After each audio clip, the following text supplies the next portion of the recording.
Que o suficiente amor de Deus seja com cada um de nós.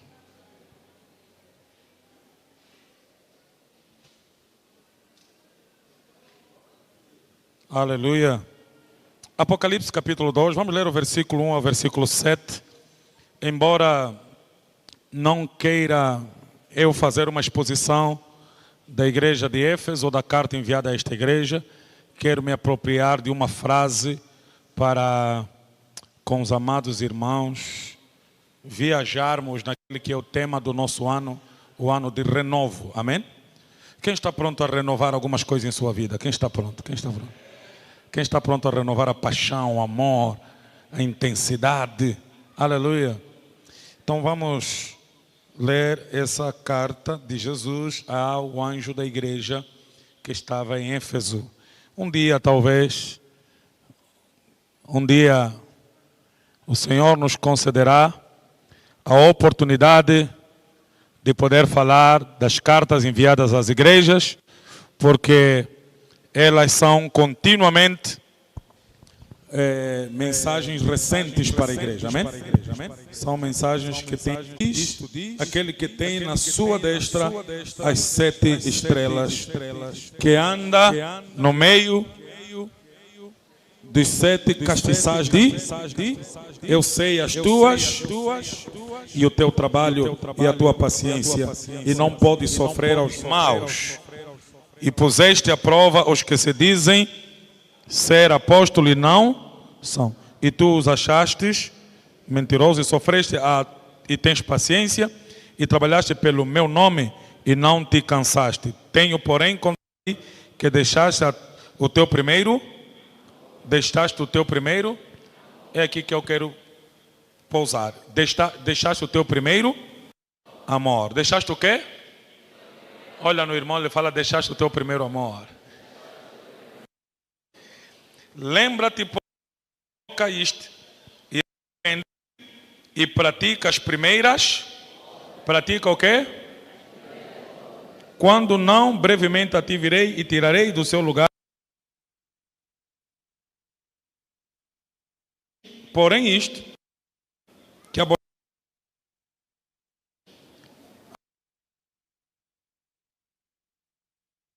ouça o que o Espírito diz, da árvore da vida que está no meio do paraíso de Deus. Palavra do Senhor. Pai, obrigado por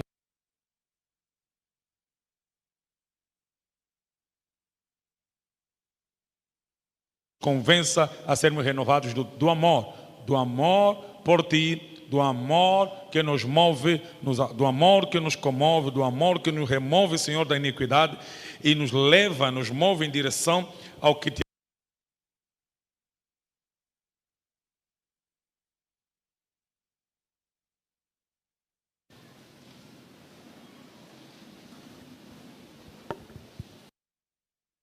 Jesus é, amada igreja,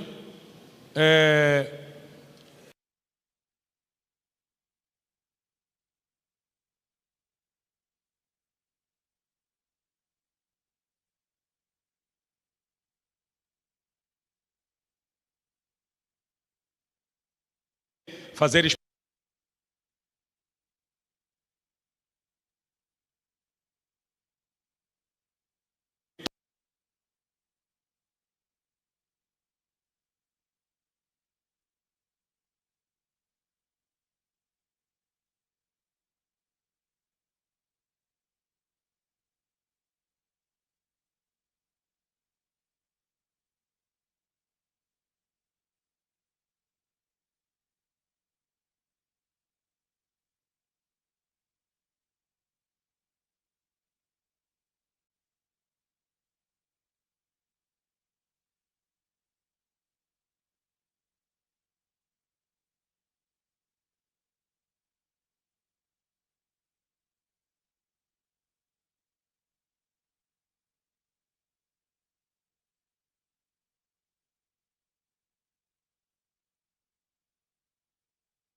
comercial, era o centro das vendas, e lá então se movia todo. Que a estratégia missionária de Paulo também centralizou Éfeso como ponto de sua pregação, ponto de sua missiologia, de sua missão. Lá Paulo começou a pregação, provavelmente deixou lá a Áquila, Priscila e Áquila, que deram início a esta igreja, porque Paulo também provavelmente entendia que não adianta ir para as aldeias, pregar em várias aldeias, se eu posso ir para o centro da cidade, lá anunciar o evangelho, como os camponeses vão para a cidade para vender ou para comprar, eles serão ganhos no meio da cidade e depois levavam o evangelho para as aldeias, É uma estratégia boa. Paulo gostava de entrar no centro da cidade, discutir filosoficamente alguns aspectos religiosos, convencer, persuadir as pessoas a crer. Então essa era mais ou menos a estratégia de Paulo. Vamos lá.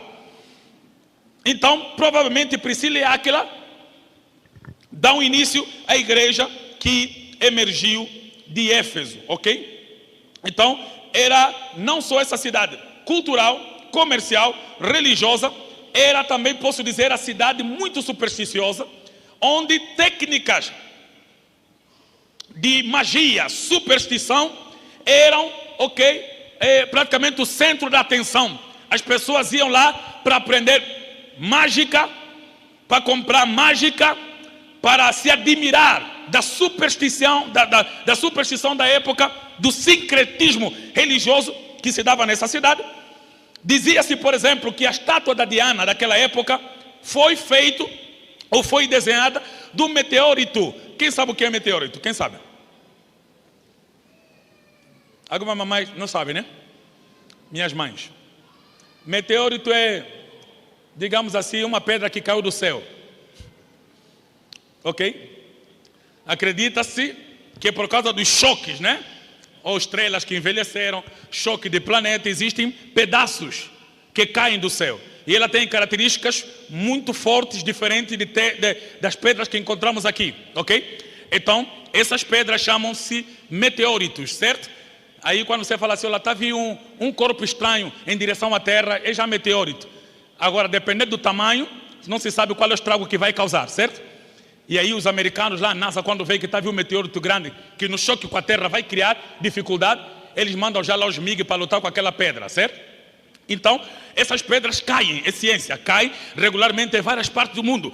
E os gregos, quando acharam, romanos, quando acharam um meteorito, é com ela que produziram a estátua da deusa Diana, que estava lá na cidade de Éfeso. E eles acreditavam que havia algum poder supersticioso nessa estátua, e então eles iam aí para adorar a deusa Diana.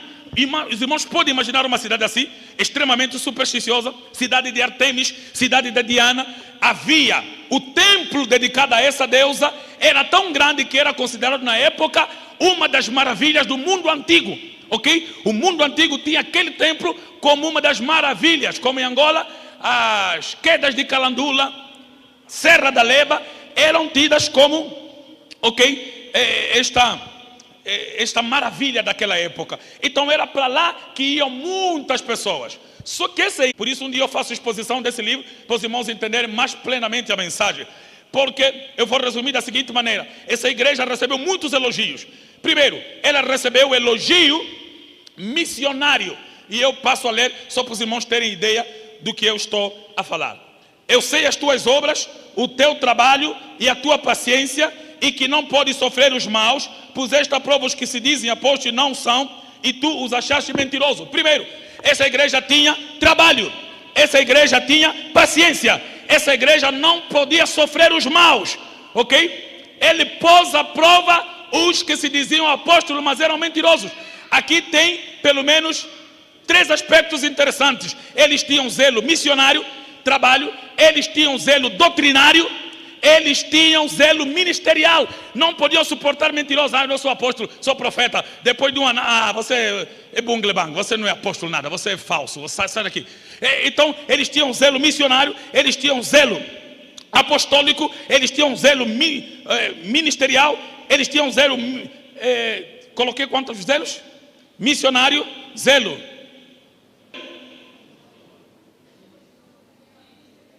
Ministerial, alguém está atento ali? Zelo missionário, eles tinham trabalho, eles pregavam, eles não desistiam, não faltavam no sábado do evangelismo, ok?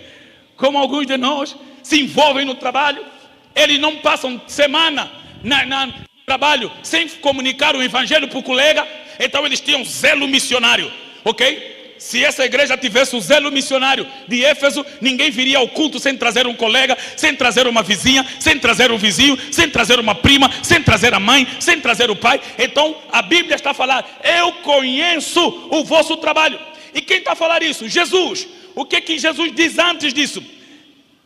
Jesus diz o seguinte: isto diz aquele que tem à sua destra as 7 estrelas, que anda no meio dos 7 castiçais de ouro. Uma expressão repetida nas igrejas são 7 igrejas no meio de 7 estrelas, 7 castiçais de ouro, e teólogos entendem isso como a própria igreja, ok? Jesus é aquele que anda no meio da própria igreja como quem vigia, como quem analisa. Ele conhece o que está acontecendo na igreja. Nada lhe passa desapercebido. Ninguém esconde nada diante dele. Tudo está nu e patente diante da sua visão. Jesus está no meio da igreja a andar. Oh, glórias a Deus. Por isso nossa igreja não pode se ater a falar do diabo. Ah, Satanás, o diabo, o mal. Eu sei que Jesus está no meio da igreja, andando diante dela. Não importa, com todas as lutas, fraquezas, Jesus está no meio dela. E Jesus é esse que está no meio da igreja, andando, vigiando, controlando a cada detalhe. E ele está dizendo: eu conheço as tuas obras. Amados, não há nada que nós fazemos diante de Deus que fica sem a visão de Jesus. Jesus sabe a mínima coisa que você fez, conhece a mínima palavra que você falou, o mínimo pensamento que você pensou. Jesus conhece a cada coisa sua. Por isso, quem está a trabalhar na obra de Deus, ser firme, ser constante, ser abundante na obra do Senhor, sabendo que o vosso trabalho não é vão no Senhor. Pastor pode não ver, mas Jesus vê. Ele conhece as tuas obras. Aleluia. E ele diz assim: sofreste e tens paciência. Essa igreja tinha zelo cristão, tinha sofrimento, mas não perdia paciência. Infelizmente, parece que queremos produzir uma igreja de pessoas muito fracas, que não sofrem nada. Ontem eu ouvi uma senhora muito inteligente brasileira a expressar algo interessante, falando de que se os bons tivessem o zelo que os maus têm, os maus não teriam evoluído tanto. É que os maus são intensos na maldade, os bons são fracos na bondade. E a questão é a motivação por trás disso. E ele dá um exemplo do Brasil. Ele diz que no Brasil as crianças na favela são envolvidas no negócio de droga a partir dos 8, 9 anos. Já lhe dão droga para ir entregar, para ir deixar. Uma criança de 8 anos já vai no morro, já consegue ficar escondido à espera de alguém que vai vir lhe entregar de uma maneira inteligente a droga. Esse miúdo que começa com 8 anos, quando tiver 18, ele é muito bom em fazer mal. Só que os nossos filhos, com 8 anos, ainda lhe deixam, é criança, mete boneco. Então ele está a ser formado a ser bom, mas ele não é intenso no bom que ele faz. Porque o pai entende que ele só é crescido quando tiver 16 anos. Então quando ele se encontra, ele que é bom, mas aprendeu a ser e a fazer as coisas só com 16, e o miúdo que é mau e aprendeu a ser mau a partir do 8, esse de 8 vai estragar o de 16. Por quê? Porque nós não pegamos nossos filhos, não os treinamos desde cedo, não torcemos o pepino quando é pequeno, e então ele não é tão bom no bem que ele faz. E assim são os maus, são intensos, e os bons nem tão intensos. Então nós levamos esse mesmo espírito para a igreja. Pessoas muito fracas, pessoas que não suportam o confronto, não suportam o irmão, não suportam as lutas. Quando passa por uma perseguição, não, vamos para desistir da fé. Passa numa tentação, não está a dar. Uma afliçãozinha, não estou ouvindo mais na igreja. Jesus está dizendo: paciência. Sofreste, mas mantiveste a paciência. Quem é paciente aqui? Quem é paciência? Gesiel Gomes diz assim: quer ter paciência? Quer ter paciência? Tenha paciência. Se você quer ter paciência, quer se aperfeiçoar na paciência, você tem que ter paciência. E então, essa igreja também é uma igreja que trabalhava pelo nome e não se cansava. Um grande elogio também. Infelizmente a igreja que trabalha pelo nome do pastor, todo mundo trabalha em prol do líder. Todo mundo tem que fazer o nome do Sadraque. Eu, Sadraque, glórias a Deus, que já vi com Jesus sendo o Sadraque, né? Vamos lá, não precisa. Antes eu empresto o Sadraque para fazer a Jesus não o contrário. Vamos lá. E tem que fazer o nome do ministério, Jesus e tudo gira em torno disso. E temos que fazer o nome da denominação, ADP, tudo gira em torno. Não. A igreja de Éfeso fazia o nome de Jesus. Vocês trabalharam pelo meu nome, amado. Não há um outro nome pelo qual o homem deva trabalhar mais do que o nome de Jesus. Esse nome que já é exaltado. Se você não fizer nada, o nome dele já é exaltado. Mas se você fizer alguma coisa, você se conecta à exaltação do nome. Oh, aleluia! E este nome certamente trará-te honras no momento certo. Quem trabalha pelo nome de Jesus? Trabalha pelo nome de Jesus. Sabe qual é o perigo de você trabalhar pelo nome do Sadraque? É que você pode se decepcionar comigo e achar que te explorei. Sabe qual é o perigo de você trabalhar pelo nome da igreja? É que um dia a igreja pode te chutar e você achar que a igreja te explorou. É que se você trabalha pela Jesus, um dia alguma coisa pode acontecer, amado. Mas trabalhar pelo nome de Jesus é trabalhar por quem é fiel. Ele é fiel. Então trabalhe pelo nome de Jesus. Por que eu estou a limpar o chão? Por causa de Jesus. Por que eu estou a varrer? Por causa de Jesus. Por que eu estou a cantar? Por causa de Jesus. Por que eu estou a louvar? Por causa de Jesus. Por que eu estou a evangelizar? Por causa de Jesus. Então não me importa o que você me fala, não me importa o que você me faz, não importa quem me deixou, quem me abandonou. Eu estou a servir ao Senhor Jesus. Há muita gente boa que já me fez mal, outras tantas más que já me fizeram bem. Então eu não conheço as pessoas, eu sirvo a Jesus que conheço. É a Ele que eu me dedico. Amém. Então, amados, se teu serviço for para Jesus, dificilmente você vai se desmoralizar, ou vão afetar teu ministério, porque você sabe a quem você está a servir. Mas quando você serve a homens, amado, espera a decepção, porque até dos mais bons entre os homens você pode levar uma grande decepção. Até dos mais perfeitos dentre nós, você pode se espantar com um terrível defeito. Então a quem eu sirvo? A igreja de Éfeso era uma igreja que servia a um nome de Jesus. Quem está aqui para anunciar e viver o nome de Jesus? Agora, é sobre essa negatividade que eu quero falar com os irmãos.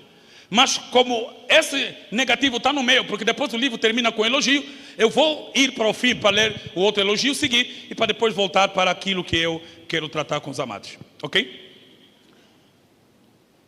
Versículo 6 diz o seguinte: tens porém isto, que aborreces as obras de nicolaísta, e os quais também eu aborreço. Neste outro elogio, Jesus está provavelmente a falar sobre um zelo moral. Por quê? Nenhum teólogo sabe quem são os nicolaítas. Alguns acreditam e afirmam, e é praticamente de um grande consenso, que esse termo nicolaítas tem a ver com Nicolau, um homem que também já foi membro da igreja, líder da igreja, que provavelmente era casado com uma mulher muito bonita, uma Betseba da vida, de jardas naturais, de andar gazela, de rosto fino, e que ele passou a dizer: minha mulher é bonita demais, e então começou a dar a mulher dele nos amigos dele, para experimentar a mamá charrá dele. Experimenta, prova minha mulher, prova aqui, linda, vai. E então ele envolveu um grande número de pessoas em prostituição, que na cidade de Éfeso provavelmente isso era normal, ok? A prostituição, o sexo tinha ligação, ok? Lá no Oriente Próximo, com inclusive culto. Então alguns acreditam que esses nicolaítas sejam pessoas que acabaram tendo envolvimento, ok? Com mulher de outra pessoa ou mulher do próximo, por causa do incentivo desse tal Nicolau, ok? Então aí essa igreja, se essa for a explicação clara, porque ele é bastante aceitável, então é bem provável que esses nicolaítas sejam pessoas que tratavam o sexo como normal. E não se engane, isso não é antigo. Entre nós, hoje, tem pessoas que acreditam no mesmo. Eu já ouvi uma mulher dizer que o pastor dela lhe disse que o mais importante é que o nosso espírito já foi salvo. O que nós fazemos no corpo não importa. Eu posso me envolver com pessoas, antes pelo contrário, se for até com o homem de Deus, meu poder aumenta e se fortalece a unção. E então vai, Esses são os conselhos de nicolaítas. E a Bíblia diz que essa igreja de Éfeso aborrecia os nicolaítas, ou não aceitava nenhum nível de prostituição. Então era uma igreja com zelo moral, certo? Agora me digam vocês, irmãos, uma igreja como essa não deveria ser perfeita?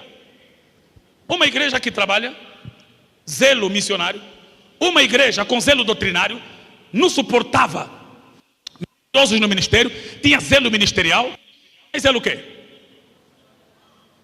Tinha zelo moral, não suportava pecado, não suportava nenhuma forma de sexualidade, ok? Nada a não ser o modo bíblico de nos relacionarmos sexualmente com nossas esposas e esposos, ok? Uma igreja como essa deveria ser perfeita, mas não. Jesus diz a ela o seguinte, no versículo 4: tenho porém contra ti, que deixaste o teu primeiro amor. Mas Jesus, eu que guardo, eu que trabalho, zelo missionário, eu que prego, zelo ministerial, eu que repreendo o erro, zelo doutrinário, eu que não aceito o pecado, zelo moral, como mais me falta amor? Se eu até entrego o meu corpo para ser morto, porque a Bíblia diz que eles sofreram perseguição, mas não perderam paciência. Amado, olha só o zelo deles. Pessoas que estavam prontas a entregar a vida. E naquele tempo, quando eles perseguiam, não é perseguir tipo nós, está a me falar mal, está a me perseguir. Essa tua perseguição é pão com mortandela, mais maionese. Essa é perseguição curiosa. Está a me perseguir. Só te falaram, só ouviste, te contaram também. No terceiro, está me perseguindo. Não, perseguição daquele tempo era mesmo a tua atrás, a pé ou a cavalo. Quando te encontrar, vão te cortar a cabeça e as pessoas vão estranhar. E não vai ter ninguém para te enterrar. Aquilo era perseguição. Nós hoje só sofremos já guição, porque o PER já foi, desapareceu há muito tempo, irmão. Amado, nós estamos no melhor da caminhada, ou não? Amado, que perseguição é essa? Ninguém me prende, ninguém me... Aleluia.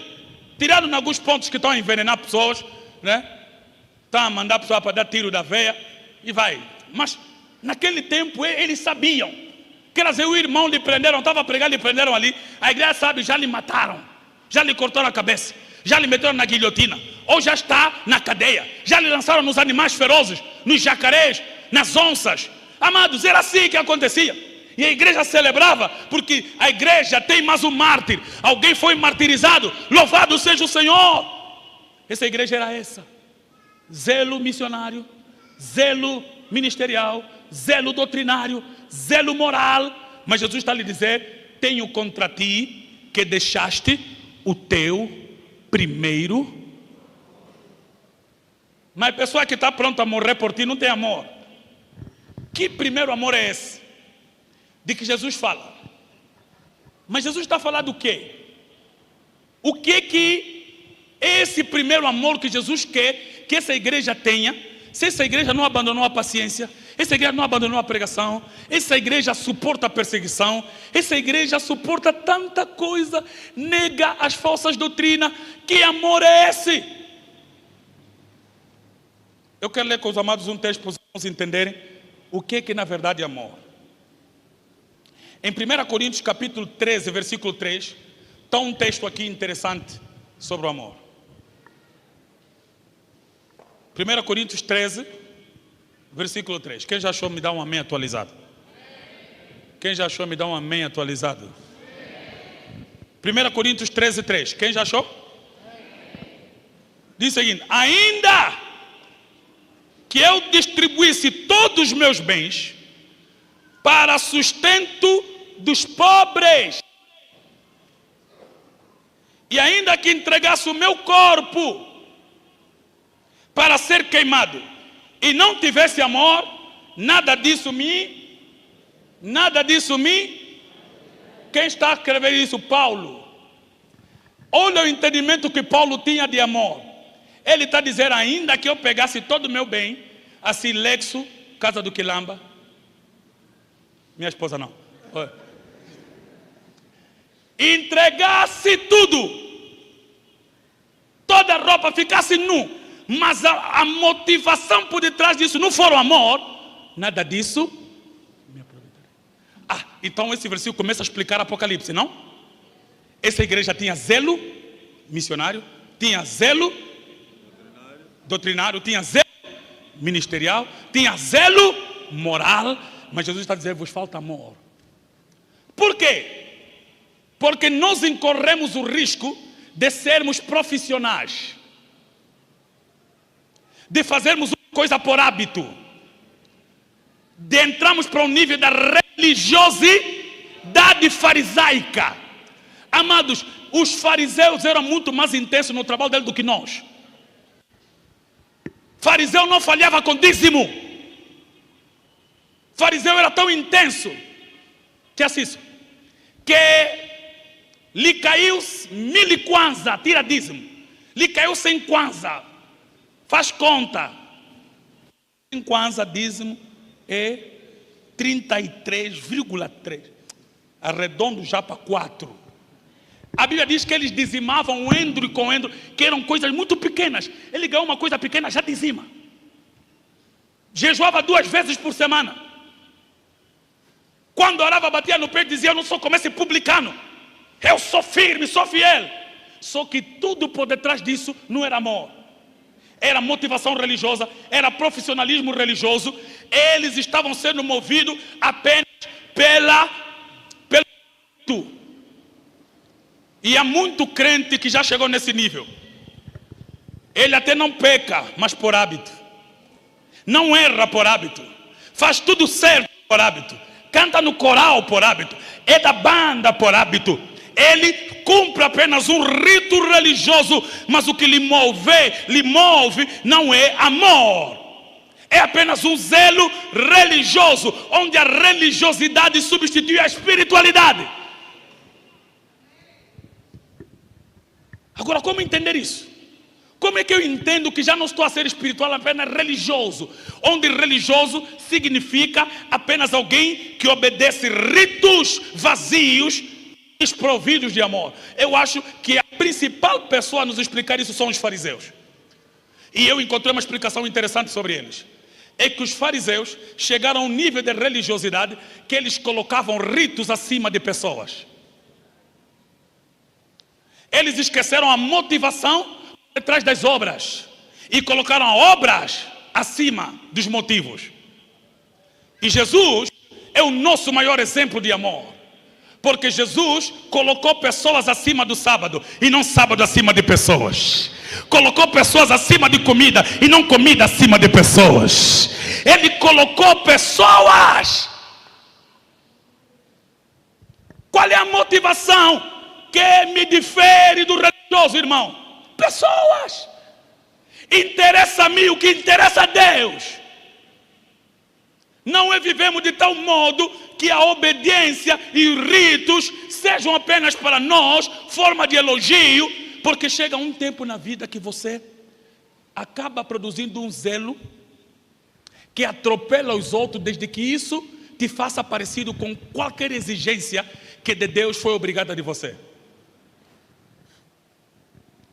E o que acontece é que muita gente faz essa coisa, mas a alma dela é vazia. Ela faz por temor e não faz por amor.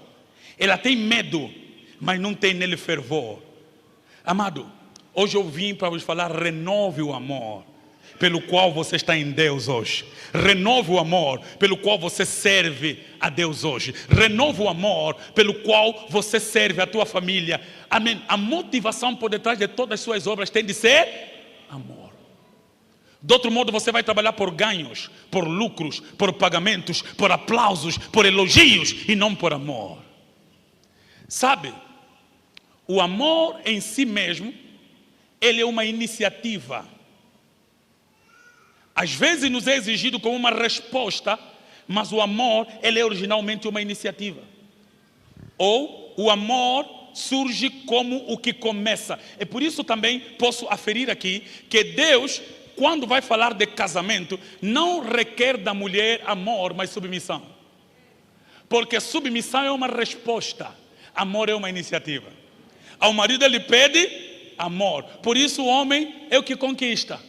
Porque o amor é que começa.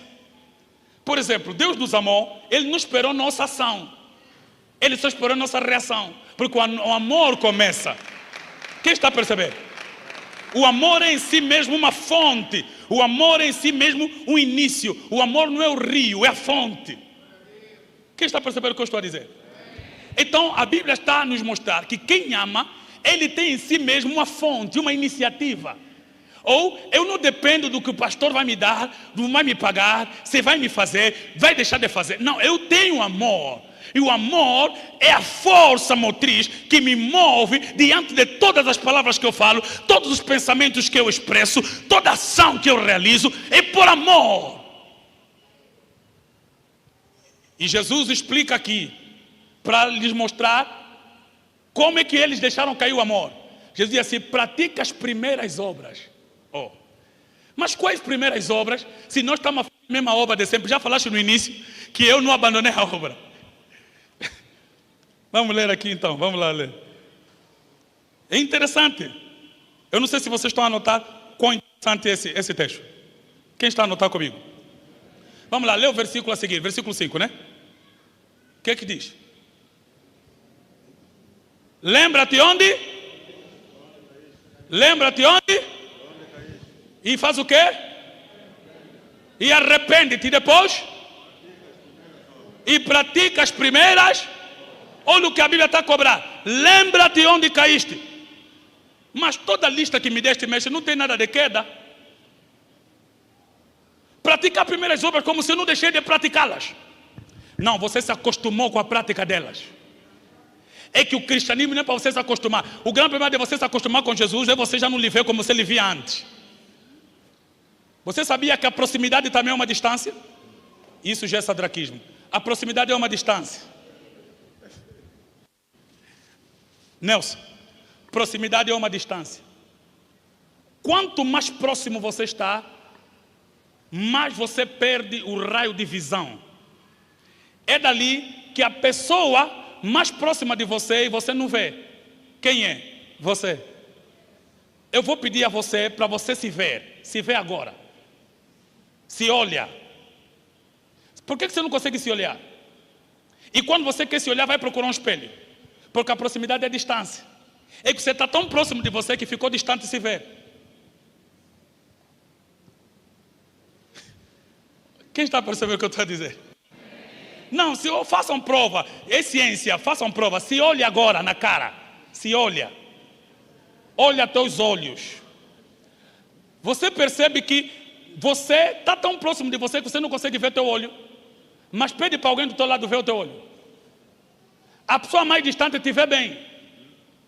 Você só consegue ver uma ilha se você sair da ilha. Quem está dentro do mussulo não vê o mussulo. Quem está fora vê aquele mussulo.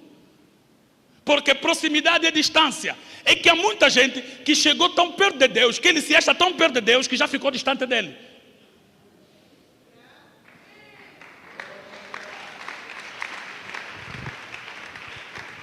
O que te movia antes?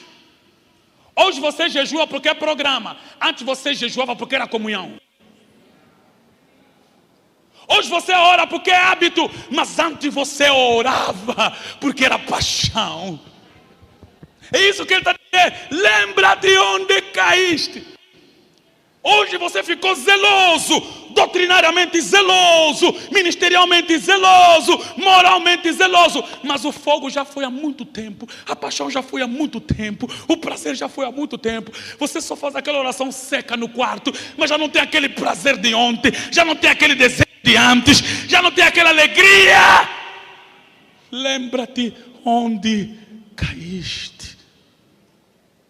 Tudo o que estás a fazer é sustentar apenas a fama que já tens, o nome que já tens, o pregador que já te tornaste, a líder que você já se tornou. Mas o choro já foi embora, a alegria já foi embora, o prazer já foi embora.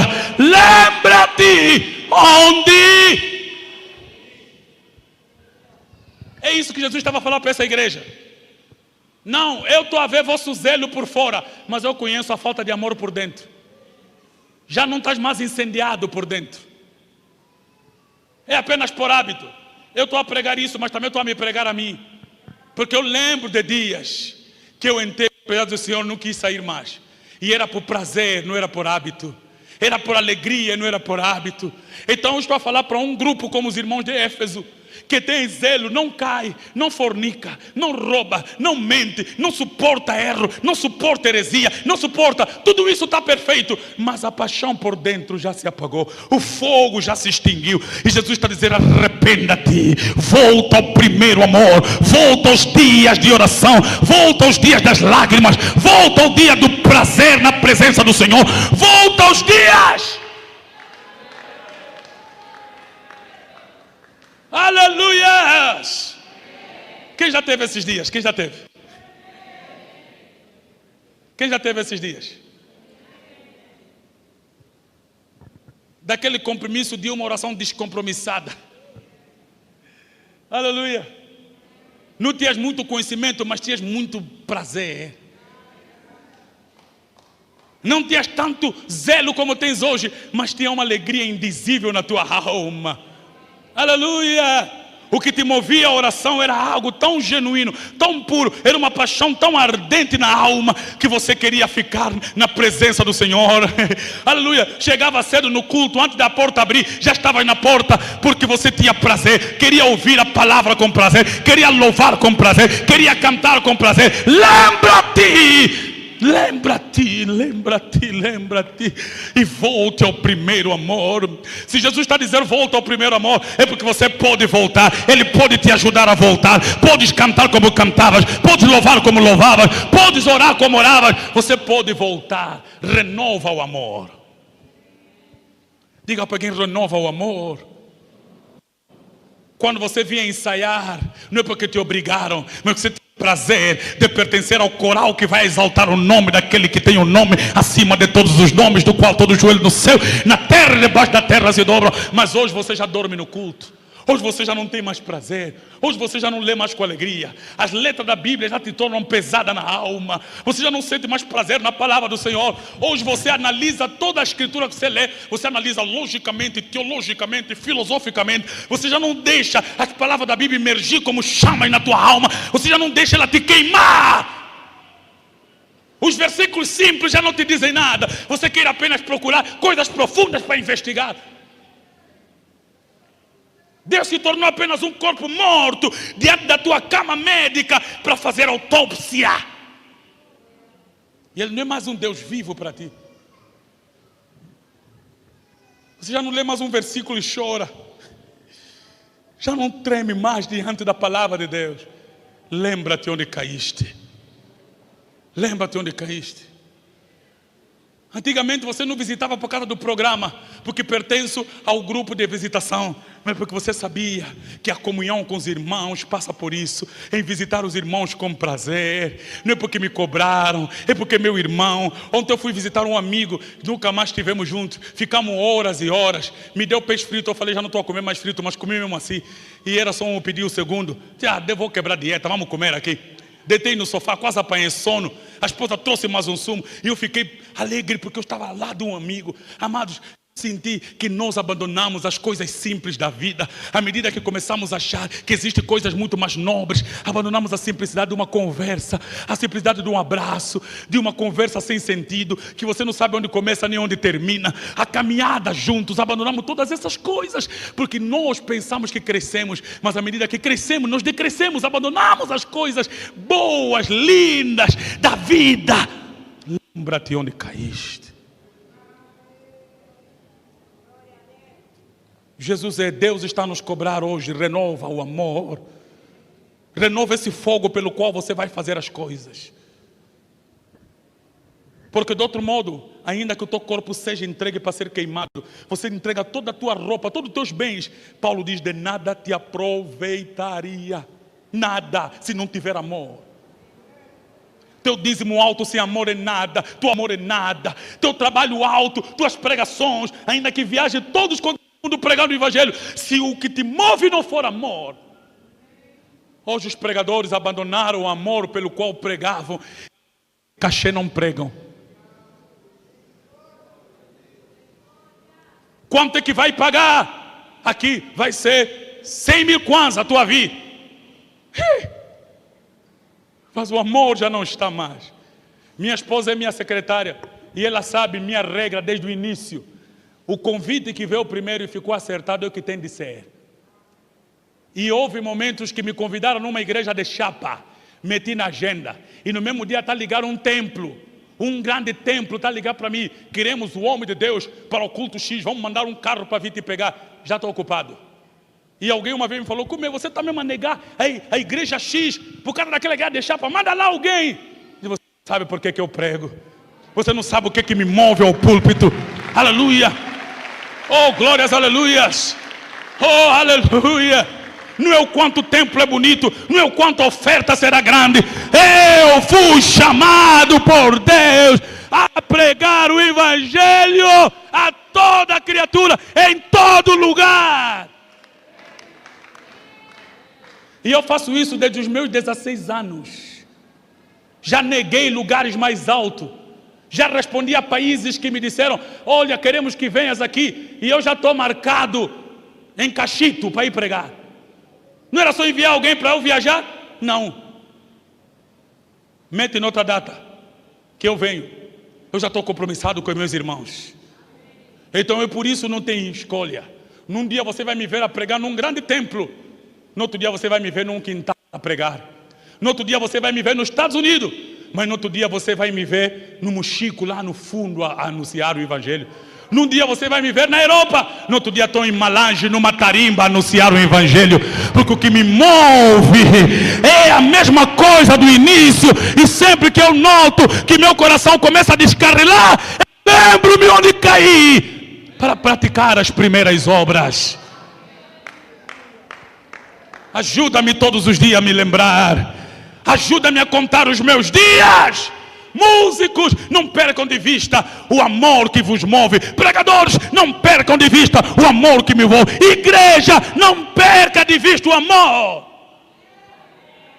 E o maior exemplo é Jesus, que sendo Deus com Deus, Deus eterno deixou seu trono, tomando carne humana, vindo numa cidade pequena de Belém, nascendo ali, crescendo no Egito, ali se formando como homem na Galileia, em Nazaré, anunciou a homens, entrou em lugares pequenos, sentou como junto ao poço. Filho, lembra, é dia de voltar, filha minha, é dia de voltar ao primeiro amor. Arrependa-te e volta logo, arrependa-te e volta. Alguns de nós estão feridos com pessoas, porque fizemos muito bem a muita gente, mas só fomos feridos, e isso feriu o amor. Já nos dedicamos muito, investimos muito, e só fomos traídos, isso apagou o amor. Já tentei fazer muito nessa igreja, e não me reconheceram, e isso baixou o amor. Mas o Senhor está dizendo, lembra-te, o amor não é um compromisso teu com as pessoas, é um compromisso teu comigo, diz Jesus. O amor não é por causa das pessoas, é por causa de mim, te diz Jesus. Aleluia, não faça por ninguém, faça por mim. Faça por mim, faça por mim. Igreja, Jesus é faça. Eu acredito que quando nós começamos a fazer tudo com amor, nada aqui vai faltar. Quem limpa chão com amor, vamos encontrar o chão mais limpo de todas as igrejas de Angola. Se você limpar pouco amor, não vai ter gotícula de pó sobrando aqui. Se você servir com amor, o amor quando está envolvido, a coisa ferve. Quando o amor está envolvido, oh amados, mesmo quem cozinha, a comida cuia. Porque o ingrediente mais importante da comida não é o alho, não é a cebola, não é a água, não é o sal, é o amor com que se faz. O ingrediente mais importante do bolo não é o trigo, não é o fermento, não é o ovo, é o amor com que se faz. Com que amor você faz as coisas. Você encontra uma senhora de casa a cozinhar qualquer trombuda, a comida vai sair já mal, já vai estragar. Já estragou, essa comida vai espumar rápido. Mas se você vir sorriso nos olhos, alegria, enquanto bota o sal, enquanto frita, você vai saber se a comida vai cuidar. Porque o riso, lembra da mamãe quando cozinhava mesmo só peixe seco no carvão? Mas ela estava sempre a rir, a cantar louvor. Funge de milho com peixe seco e molho, mas como tacuiar. Você pensa que mas esse peixe aqui é picanha ou é peixe só? Não, é que a mãe fez com amor, fez com alegria. E o amor envolvido trouxe sabor na comida. Amados, falta amor nos nossos trabalhos. O que converte um pecador não é a articulação das tuas palavras, é o amor envolvido na pregação. Aleluia! Mulher samaritana discutiu com Jesus, só que ela está discutindo com amor. Vai acabar bem para ti, mulher. Aleluia! Jesus conversou com ela de maneira que ela entendeu que estava diante do amor, correu e foi chamar a cidade toda. Quando a cidade toda ouviu o amor, a cidade toda aceitou a Jesus como Salvador. Amado, falta amor na nossa pregação, falta amor nos nossos jejuns, falta amor nos nossos trabalhos, falta amor. Sabe que se você tiver amor, ferida de quem quer te ferir, não te fere tanto assim. Por que você me fez mal, mas eu estou a te responder com amor. O amor já perdoa. O amor é paciente. O amor não leva mal. O amor não busca seus próprios interesses. Não inveja. O amor tudo sofre, tudo espera, tudo crê. Oh, aleluia, falta amor. Sabe por que existe fofoca na igreja? Porque falta amor. Sabe por que existe boatos? Porque falta amor. Sabe por que alguns se desmoralizam à toa? Porque falta amor. Amado, já me falaram mal, não, eu vou te amar sempre. Amém? Amor não depende do que você fez. Amor é iniciativa, não é correspondência. Por isso eu te amo, sou já assim, minha fofoqueira da vida. Te amo. Te amo mesmo. Glórias a Deus, eu te amo. Ei! Ei, mãe fala, barriga é lavra. Se saiu lá gatuno, é teu gatuno. Lhe visita na comarca. Se saiu lá fitzeiro, lhe persegue, voa também até ele achar, lhe traz aqui embaixo. É teu, vai fazer como? Dá nosso gatuno, paga a fiança. E amor é isso. A mãe ama. Se lhe pergunta como é que ela ama, não sabe. Só ama. Amém? É filho dele. Um dia eu ouvi uma declaração de Paul Longshaw, David Longshaw. O filho dele foi envolvido lá na igreja. Temos que ter muito cuidado com nossos filhos, não tem a mesma paixão que nós. Foi envolvido na igreja, trabalhou nas finanças e fez aí uma em maracutaia. E na Coreia aquilo é muito sério, não importa ser filho de pastor. Foi parar no tribunal o caso. Levaram o pastor, pai do menino, que primeiro abriu mão do pastorado, porque o filho dele lhe meteu em escândalo. Disse, eu abro mão do pastorado da igreja, o filho lhe meteu em escândalo. Aí ele foi no tribunal e lhe disseram, você fala, teu filho fez o quê? Ele diz assim, meu filho errou contra mim, mas eu não tenho o direito de errar contra ele. Vou ficar calado. Não falou nada mais. Porque ele estava dizendo assim, meu filho errou contra mim, mas eu não vou errar contra ele. Se vocês têm investigação, julgam, condenam, mas eu mesmo, pai, não vai ser minha palavra que vai condenar meu filho. Eu vou ficar calado. Amados, aquilo foi algo, uma mistura de emoções para mim. Eu consegui ver um homem que estava a sofrer e aceitou sofrer as consequências do erro grave do seu próprio filho.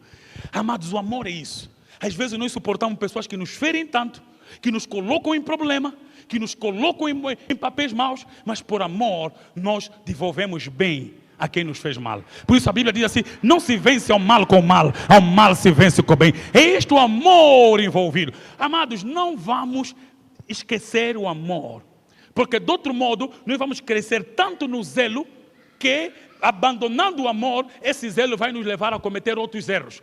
O zelo pelo certo pode nos levar a cometer erros. Por isso a igreja, por causa do zelo até da doutrina, já matou pessoas. Vocês sabem? A católica cortou o pescoço de pessoas na guilhotina. A igreja protestante, por exemplo, Calvino assistiu e colaborou na morte de um homem herege. Por quê? Porque muitas vezes o zelo pelo certo pode levar a cometer erros terríveis e graves. Ok? Alguém diria, não, mas aquilo era estatal. Só que o Estado era cristão na época. E como Cristo deveríamos agir em amor. Herege, obra da carne, lhe considera como ímpio, mas o amor precisa preservar. O amor precisa salvar a ovelha caída no sábado, no buraco. Você ama? Você ainda ama? Se você não amar, eu tenho certeza que, primeiro, não vais fazer o que Deus te deu a fazer. E se você amar, você pode fazer o que Deus te deu a fazer, mas sem as motivações certas. E Paulo diz, ainda que você fizer tudo certo, mas sem amor, não aproveita nada. Então o que Deus quer, o quê? Jesus quer o quê? Obra? Não. Jesus quer genuidade na obra. Jesus quer verdade na obra. Jesus quer lealdade e fidelidade na obra. Então não busca só resultados. Saiba se esses resultados nascem do amor. Porque no fim da vida, Deus vai recompensar o amor com que você fez as coisas. No fim da vida, Deus vai recompensar o amor com que você ofertou, dizimou, visitou o amor. Alguém ama aqui? Pergunte para alguém se você ama. Fica preocupado com ele, lhe pergunte na mesma, estás mesmo aqui por amor? Estás a cultuar mesmo por amor? Estás a cantar mesmo por amor? Lhe fala, estou preocupado contigo. Eu ando a te ver até dedicada na igreja, mas é por amor. É o mesmo amor que te traz aqui. É o mesmo amor que te faz você ser o que você é. É o amor que te colocou no ministério. Se coloque em pé, fale com Deus.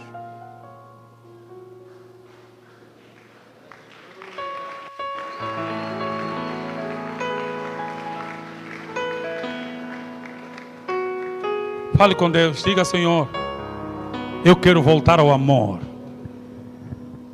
Quando eu chegar cedo tem que ser por amor. Quando eu cantar é por amor. Quando pregar é por amor. Se eu louvar, por amor.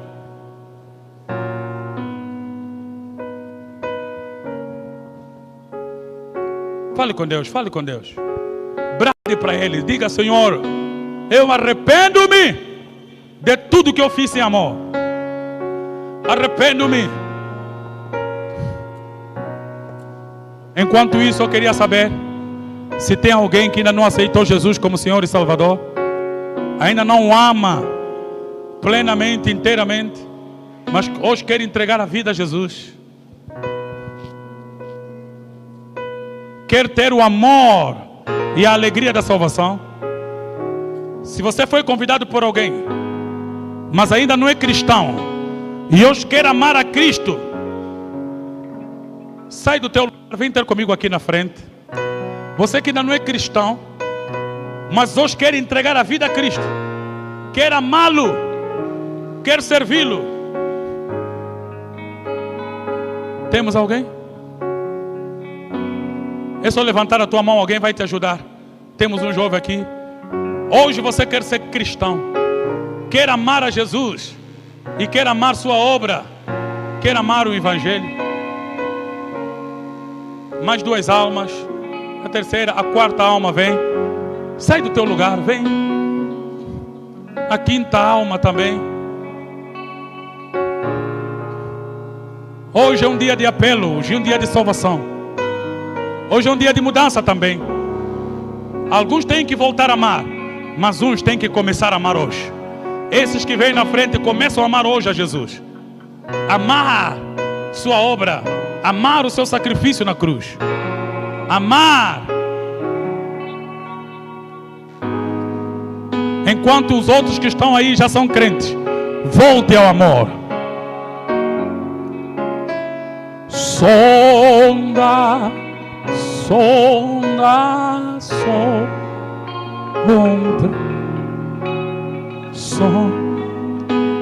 O Espírito Santo fala no meu coração que há pessoas que têm que perdoar as outras para voltar a amar como amava. Há pessoas aqui que estão feridas, que eles ficaram desmoralizados com pessoas que as feriram, ficaram desmoralizados com irmãos que as feriram, por isso estão baixos no amor, esmoreceram no amor, esfriaram no amor.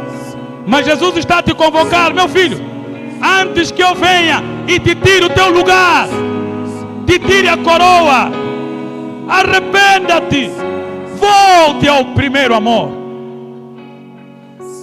As tribulações da vida cansam, as lutas cansam. Às vezes queremos descansar no amor, mas hoje é dia de renovação. Se você conhece alguém que te feriu, alguém por quem você gerou um sentimento negativo, visite essa pessoa. Diga para ele, eu te perdoo. Termina aqui. Eu quero voltar ao amor. Eu quero voltar à dedicação. Sonda, sonda, sonda, sonda.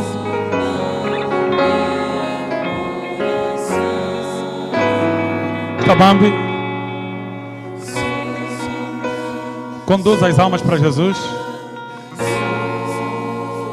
Sonda, sonda. Coloca a tua mão no coração e diga: Senhor, devolva-me o amor, devolva-me o fogo, devolva-me a paixão, devolva-me a motivação, devolva-me a intensidade. Eu quero voltar àqueles dias que eu não só fazia, mas fazia com amor, fazia com paixão, fazia com intensidade, fazia com perfeição. Não quero só fazer, eu quero fazer com amor. Eu quero fazer com dedicação. Eu quero fazer com interesse. No nome de Jesus.